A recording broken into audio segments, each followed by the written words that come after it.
Everyone, এখন কটা জানো? বাজে 5:40, 5:45 বাজে। ওই যে ঘুরে ঘুরে দেখো 5:45। এই 5:45টার সময় ঠাকুরমশাই আসার কথা আছে। শুভ সরস্বতী পুজো তোমাদের সকলকে জানাই। আর আমি একদম স্নান টান করে রেডি হয়ে গেছি। আর এই যে সমস্ত কিছু পুজোর দেবো, যা জিনিসপত্র সব নিয়েছি এইভাবেই নিলাম, ওখানে গিয়ে গুছিয়ে দেবো এই থালাটার উপরে করে। তো চলো, বাবাইয়ের এখন স্নান হয়নি, আমাকে দিয়ে আসতে যাচ্ছে। বাইরে পুরো অন্ধকার, ঘুরঘুরটে অন্ধকার। দিয়ে আসে তারপরে বাবা এসে স্নান করবে। এই দেখো অবস্থা, অন্ধকার। দাঁড়া, বাইরের লাইটটা জ্বালিয়ে যাই। দাঁড়া, তুই বেরিয়ে গেছিস? এ দরজা ভেজা, আমি বেরোবো। চলো দিয়ে আসি। ওই যে লাইট পোস্ট দেখা যাচ্ছে, ওই বাড়িটায় যাবো। কি অন্ধকার, ঘুরঘুরটে বাবাই।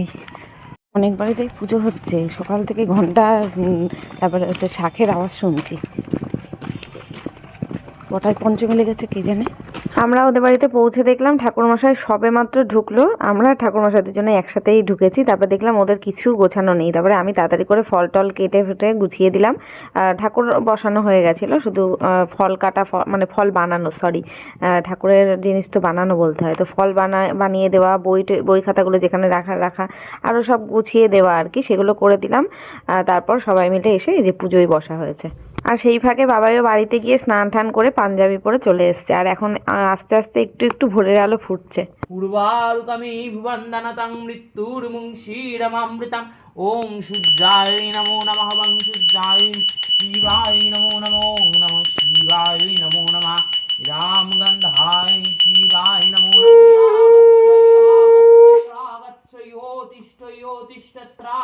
তিষ্ঠ মম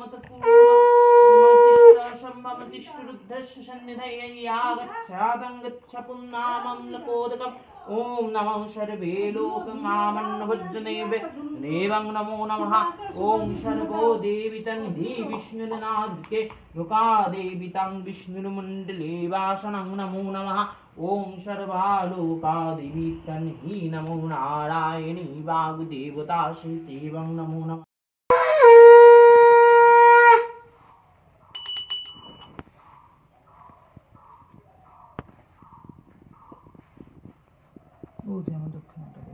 ব্যাস, এখন ওই আধা ঘন্টা 45 মিনিটের মধ্যে আমাদের পুজো কমপ্লিট। সুন্দরভাবে আমরা অঞ্জলি দিয়েছি সবাই। আরও নাকি অনেকে আসার কথা ছিল, কিন্তু এত ভোরে কেউ উঠে আসতে পারেনি, তাই আমরা 5জন মতন অঞ্জলি দিলাম এখানে। ওদের বাড়ির 3 জন আর আমরা 2 জন। তারপরে বাবাইকে বললাম একটু ঠাকুরের সামনে বস, প্রণাম করে নে, আর কয়েকটা ফটো তুলে দিই তোদের। হ্যাঁ, আর ঘুম কেটে গেছে। ভেবেছিলাম সকালে পুজো দিয়ে এসে ঘুমাবো, আর ঘুম কেটে গেছে।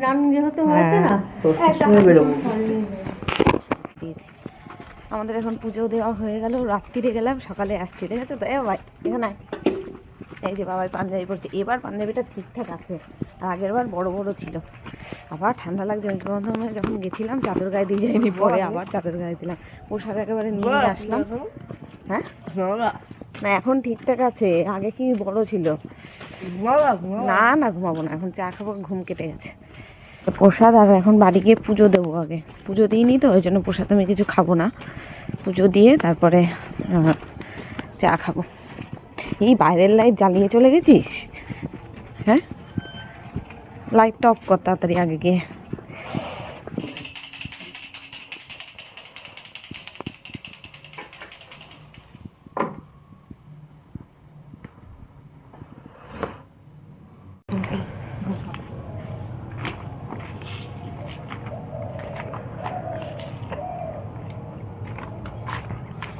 আজকে আবার দেখছি সকাল থেকে কুয়াশা পড়ছে, ঠান্ডা। মনে হয় প্রত্যেক দিনই সকালে কুয়াশা পড়ে, এরকম 5টার সময় তো আর কোনোদিন ওঠা হয় না। মাসি তো এখনো আসেনি, সে আসবে বেলাতে, তাই সকালবেলা শুধু ঠাকুর ঘরটা মুছে পুজো দিয়ে নিলাম। এখন দেখো 7টা বাজে, এখন অল্প অল্প বাইরে আলো আলো হচ্ছে। বাবাই খাচ্ছে হরলিক্স, সে বহু জনম পরে হরলিক্স দিয়ে বিস্কুট খেলো। আর আমি এদিকে লিকার চা বানালাম। হাত ফাত আমার পুরো ঠান্ডা হয়ে গেছে, চা খাবো। এতক্ষণ আমরা একটু শুয়েছিলাম, এখন 10টা 15 বাজে। আর এই যে সকালের আমাদের ব্রেকফাস্ট, বাবাই গিয়ে দোকান থেকে নিয়ে আসলো লুচি, আর এটা হচ্ছে আলু দিয়ে ঘুগনি টুগনি দিয়ে মটর দিয়ে তরকারি, আর এটা হচ্ছে প্রসাদের খিচুড়ি। তো এইগুলোই আমাদের এখন ব্রেকফাস্ট হবে, তারপর রেডি ফেডি হয়ে বেরোবো খাবার। কী করলে আয়নার অবস্থাটা জল ছিটিয়ে? আমি ভেবেছিলাম সকাল সকাল যখন পুজো দেওয়া অঞ্জলি দেওয়া হয়ে গেল একটু সকাল সকাল করেই বেরোবো, 11টার মধ্যে বেরিয়ে যাব। তার হবে কি করে, মাসি আসবে না, ফোন করেও জানায়নি, একজনকে পাঠালো, পাঠিয়ে বললো যে আজকে আসবে না, মনে হয় কি শরীর খারাপ নাকি সঠিক জানি না, বলে দিল। এখন আর কি বাসন টাসন মাজবো না, তবে ঘর ঝাড়া মোছাটা না করলে কেমন লাগে, মুছবো না ঘর। এই ঠাকুর ঘর তোমার মোছা হয়ে গেছে, পুজো দেওয়া হয়ে গেছে, এখন সারা ঘরে একটুখানি ঝাড় দিয়ে নিয়ে আর দৌড়ের কাছটা একটু জল টল ছিটিয়ে নেবো, সিঁড়িটাই ভাবছি একটু জল দিয়ে ধুয়ে দেবো ব্যাস। কারণ আমার এখন স্নান টান করা হয়ে গেছে, এখন আমি ওই ঘর মুছতেও বসতে পারবো না। তারপরে রেডি হয়ে বেরোবো, এখন দেখি কখন বেরোনো হয়। তোমাদের দাদাভাই এখন আবার বলছে সেলুনে যাবে। ব্যাক ক্যামেরায় দেখে এই হচ্ছে আমার ফাইনাল লুক। কেমন লাগছে কমেন্টে জানিও। বাবাই একটু আয় তো, বাবাই একটু দেখিয়ে দে। বাবাই আর ওর বাবা বাইরে আছে, চলো ওদের গিয়ে দেখাই।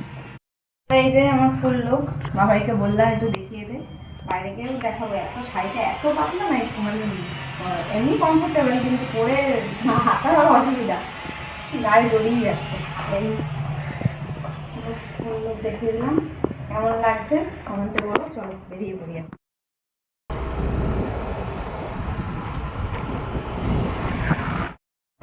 তো আমরা এখন এসেছি কলেজের এখানে নদী, পাশে গার্ডওয়াল, এখানে দাঁড়িয়ে অনেকগুলো ফটো টটো তুললাম, কারণ হাওয়াতে না চুল নষ্ট হয়ে যাবে ওই জন্য। আর এই যে এদের তো তখন দেখানো হয়নি, আজকে আমরা দেখো তিনজনে কিন্তু পিঙ্ক শেডের আছে, আমি সব থেকে হালকা, তারপরে বাবাই, তারপরে বাবাইয়ের বাবা, বাবাই, তিনজনেই পিঙ্ক শেডের রয়েছে। এইবার মনে হচ্ছে এতক্ষণ পরে যে সরস্বতী পুজো।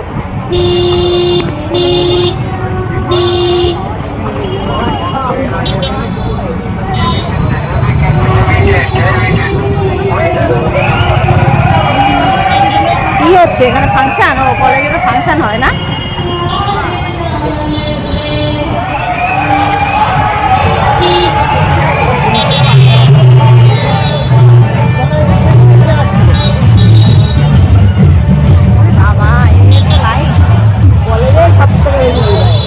কলেজে ফাংশন হয় তো, চল কলেজে যাই। কলেজে থাকলেই সারাদিন থাকা যাবে, আনন্দ করা যাবে, জানিস? এই কলেজ লাইফটা না আমি খুব মিস করে গেছি। আমার বিয়ের পরে কলেজে গেছি তো, এবার তখন ওই শুধু যেতাম, পড়াশুনো করতাম, চলে আসতাম, যেদিন যেদিন ক্লাস থাকতো সেদিন যেতাম। কলেজের যে একটা আড্ডা আলোচনা সেই সব কোনো কিছুই আমার মানে করতে পারিনি জীবনে। তো যাই হোক, এখানে চলে আসলাম একটা ঘড়ির দোকানে। বাবাইয়ের ঘড়িটা না অনেকদিন ধরে সেই ফিতের ওখান থেকে কি বলে ওই যেখানে আটকায় আর কি ঘড়িটা, সেটা খুলে গেছিলো। আগের একদিন ঠিক করে নিয়ে গেছি, আবার খুলে গেছিলো, তো সেটাই আবার ঠিক করতে নিয়ে আসলাম। বাবাই পকেটে করে ঘড়িটা নিয়ে এসছে, তা বাজারের দিকে এখন এসছি, এখন এই ঠিকঠাক করবো। আর আমি ভাবছিলাম কি একটা ওই এখন উঠেছে না বেল্ট, মানে বেল্ট না, চেন দেওয়া যেই লেডিস ঘড়িগুলো সেই নেব, তা পছন্দ হলো না কিছু, ওই জন্য নিলাম না। আগে একদিনকে এসেছিলাম সেদিনকে দেখে গেছিলাম, আজকে আর সেগুলো আর নেই দেখছি। তো চলো এখন এখান থেকে বেরিয়ে কোথায় যাওয়া যায় দেখা যাক।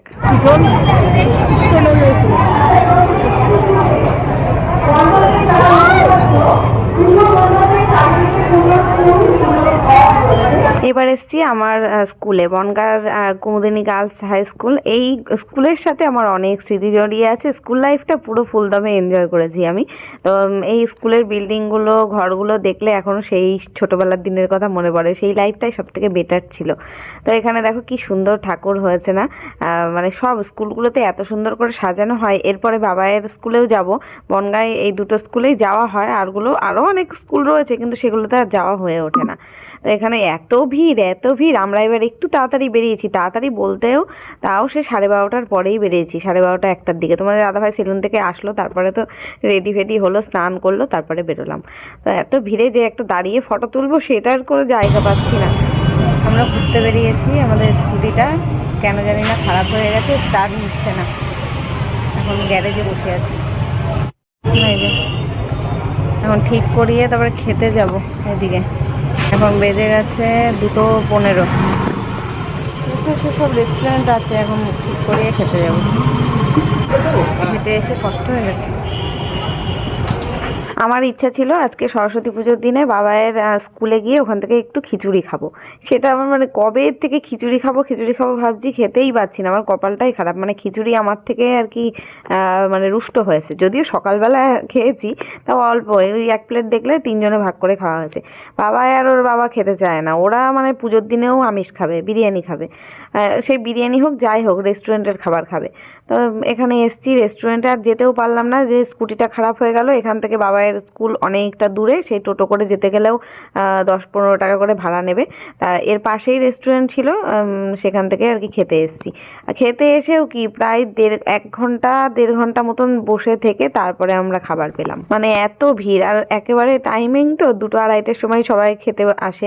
এত নিচে লাইন হয়ে গেছে, মানে কুপনের মতন করে নাম ডেকে ডেকে আর কি বলছে টেবিল নাম্বার, এই টেবিলে যাও, এই টেবিলে যাও, সেইভাবে আর কি আসতে হচ্ছে, কুপন কাটার মতো।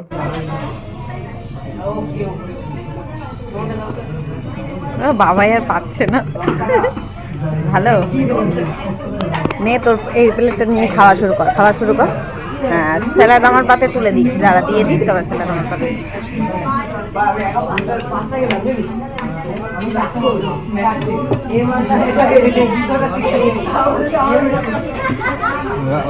স্যালাড গুলো দাও আমাকে, চামচ দে। ও চামচ তুলে দে। আলু দাও আমাকে, আর আলুটা তুলে দে আমাকে।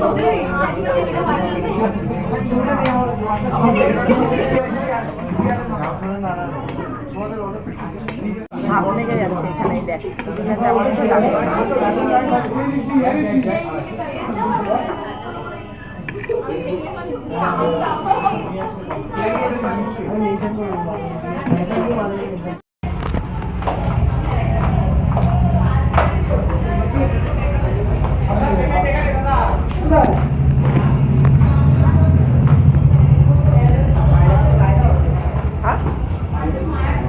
বাইরে কি বাবা।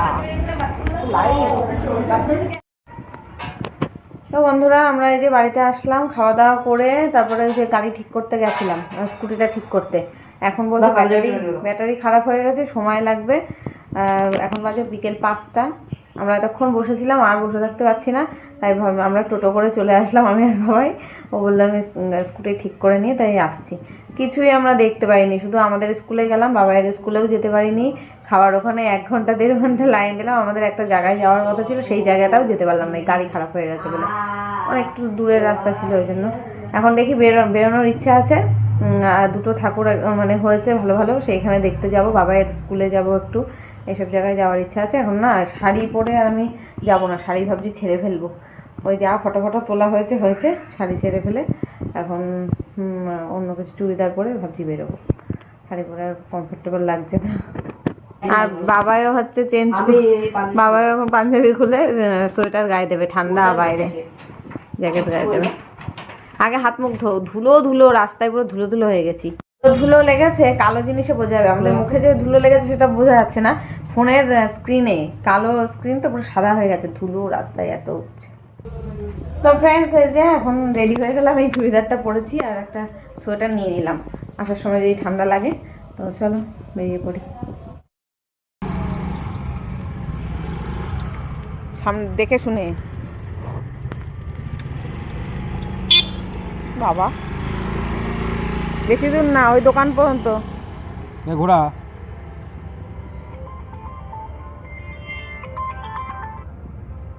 হ্যালো, আস্তে, অত জোরে চালালি কেন রে? আস্তে। এই তোর কানপটি নিয়ে আয় যা। এখানে কি ফাংশন হবে আজকে? হ্যাঁ, ফাংশন হবে মনে হচ্ছে তো।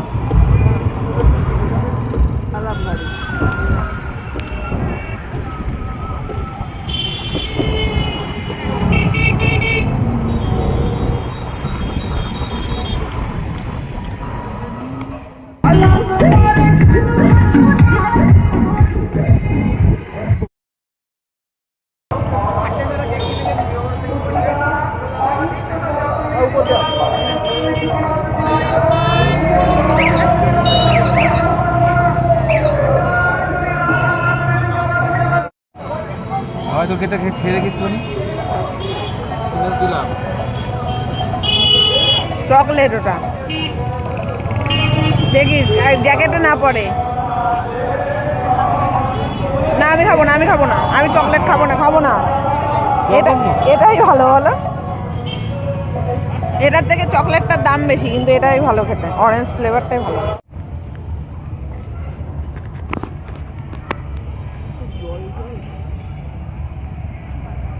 জল জল কারণ আছে।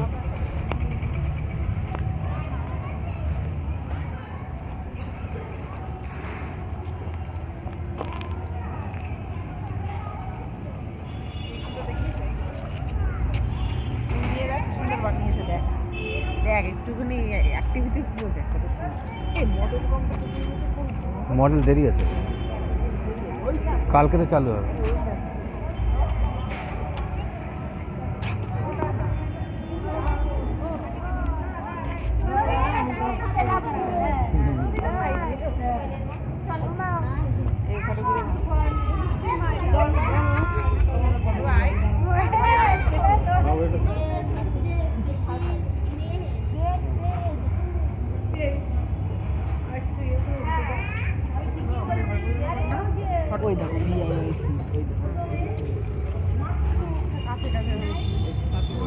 এটা নিশ্চয়ই দেখে বুঝতেই পারছো বাবাইয়ের স্কুল চত্বর, এটা স্কুলের পুজো। দিনের বেলা আসলে আরো ভালোভাবে বোঝা যেত, আর এখন রাত্রের দিকে এসছি বলে ফাঁকা রয়েছে। দিনের বেলা আসলে আমাদের স্কুলের মতোই ওরকমই মানে ভিড় হতো। আরও খিচুড়ি খাওয়ানো হয়েছে এখানে। আর এই যে প্রত্যেকবার না ফুল দিয়ে এই সামনেটা এত সুন্দর ডেকোরেশন করা হয়, গত বছরও করেছিল, ডিজাইনটা আলাদা ছিল, ফুলের আলপনা দেওয়া হয়, কি ভালো লাগছে না দেখতে। এই যে আজকের দিনের জন্য দিয়েছে, কালকে কি আবার তুলে দেবে? এটা তুলতে কেমন লাগবে না, কত কষ্ট করে বানিয়েছে। আধা কান্দাও এত জল কাদা বলতো, সব খিচুড়ি খেয়ে হাত ধুয়েছে মনে হয়। আমাদের বনগাঁতে জানো তো, এই প্রথম এইখানে প্রতাপগড়ের মাঠে মেলা বসছে। এবার থেকে প্রত্যেক বছরই 1 মাস করে বসবে। আজকে সরস্বতী পুজোর দিন, আরও 23শে জানুয়ারি নেতাজির জন্মদিন, আজকের দিন থেকে শুরু হলো এই মেলাটা, আর 1 মাস চলবে, সামনের মাসের 23 তারিখ পর্যন্ত বোধহয় হবে। এটা ফার্স্ট টাইম হচ্ছে, উদ্বোধন হলো।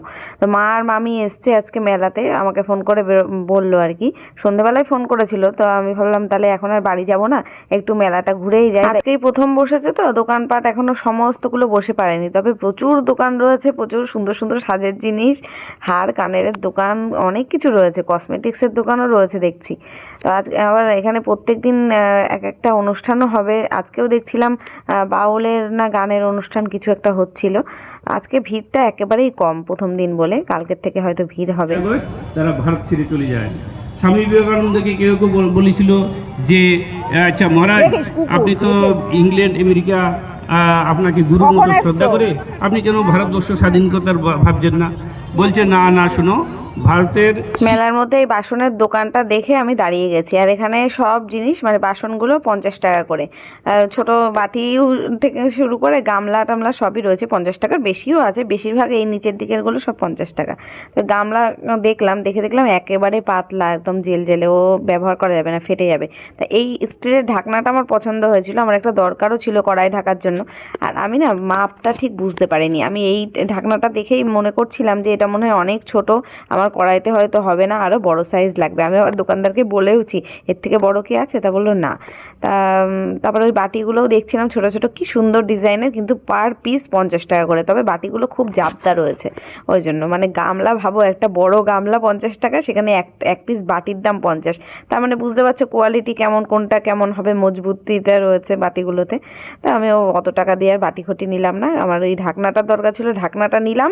কিন্তু বাড়ি এসে দেখছি ওই কড়াইতে দিয়ে প্রচুর বড় হয়ে গেছে, মানে আরও এক সাইজ ছোট নিলে ভালো হতো। তবে আমার যেটা বড় কড়াই, যেটা খুব একটা লাগে না, কোনো লোকজন আসলে রান্না করা হয়, সেই কড়াইতে ঠিকঠাক হয়েছে। আর এটাতে আর কি মানে আমার ডেলি ইউজ করার যেই দস্তার কড়াইটা, ওতে হয়ে গেছে বড়। তারপরে দেখো এই দোকানটাতে সব জিনিস 30 টাকা করে, মানে এখানে এই দোকানটায় যা যা দেখতে পাচ্ছ সমস্ত কিছু 30 টাকা। এই নিচে সুন্দর সুন্দর কানের দুলগুলো 30 টাকা করে। তারপরে আরও বাচ্চাদের অনেক কিছু জিনিসপত্র রয়েছে, পেন্সিল, তারপরে চুলের কাটা, ক্লিপ, কানের, অনেক কিছু, মানে সমস্ত সাজার জিনিস, গলার অনেক সুন্দর সুন্দর চোকার, তারপরে যে ঝোলানো হার দেখতে পাচ্ছ, হেয়ার ব্যান্ড, অনেক সুন্দর সুন্দর জিনিস রয়েছে। ভাবা যায় ওই ঝোলানো ঝোলানো হারগুলো 30 টাকা করে দাম, কত কম না? আমার তো কমই মনে হচ্ছে। আমি তবে এই 30 টাকার কানের দুল অনেক কিনেছি ওই কালীতলার মেলার থেকে, ওই জন্য এখান থেকে আর নিলাম না কিছু। যে কটাই আমি ডিজাইন পছন্দ হচ্ছে সেগুলো আমার অলরেডি কেনা হয়ে গেছে। তারপরে এখানে এসেছি একটা জাদুকরের দোকানে, এখানে কি সুন্দর জাদু দেখাচ্ছে। বাবাই ভাবছিল কি একটা কিনবে, যদিও পারে না, তবে বললো কিনলে শিখিয়ে দেবে। তা যা দাম বললো তা আমরা নিতে পারলাম না। একটা জাদু দেখিয়ে শিখিয়ে দেবে 120 টাকা, 150 টাকা এরকম দাম। তো আরও হয়তো কম দামেরও রয়েছে, তাসের রয়েছে, দারুণ দারুণ জাদু রয়েছে। জাদুর ভিডিওটা না আর করা হয়নি। এই কেউ যদি আসো এই দোকানটায় আসবে, দারুণ দারুণ দারুণ জাদু দেখাবে ইনি, কিন্তু ভালো, মানে শিখিয়েও দেবে। বাবাইয়ের তো খুব ইচ্ছা ছিল, আমি অত টাকা দিয়ে নিইনি। তারপর বাবাই একটা কিনেছে চকলেটের ইরেজার, চকলেটের মতো পুরো দেখতে, প্যাকেট করা থাকবে ক্যাডবেরির মতন, আর গন্ধটাও ক্যাডবেরির মতো বেরোবে, কিন্তু ওটা ফেক। ওটা দেখিয়ে নাকি বন্ধুদের প্র্যাঙ্ক করবে, তাই জন্য ওটা নিল আমার কাছ থেকে। ওটা বোধহয় 35 টাকা, 30 টাকা নিয়ে। এখন আজকে আমাদের সরস্বতী পুজোর ঘোরা, মেলা ঘোরা সমস্ত কিছু কমপ্লিট। এখন বাড়ির দিকে যাচ্ছি। মা আর মামি ওই দিকে বাড়ি চলে যাবে, আর আমি আমার বাড়ি চলে যাবো। বাবাই আবার ওর দিদা বাড়ি যাবে বলছে, বাবাই দিদা বাড়ি যাবে আর আমি বাড়ি চলে যাবো। মাথা যন্ত্রণা করছে আমার, ঠান্ডা লাগছে। বলে দাও যে বাবাই যাবে না, আমি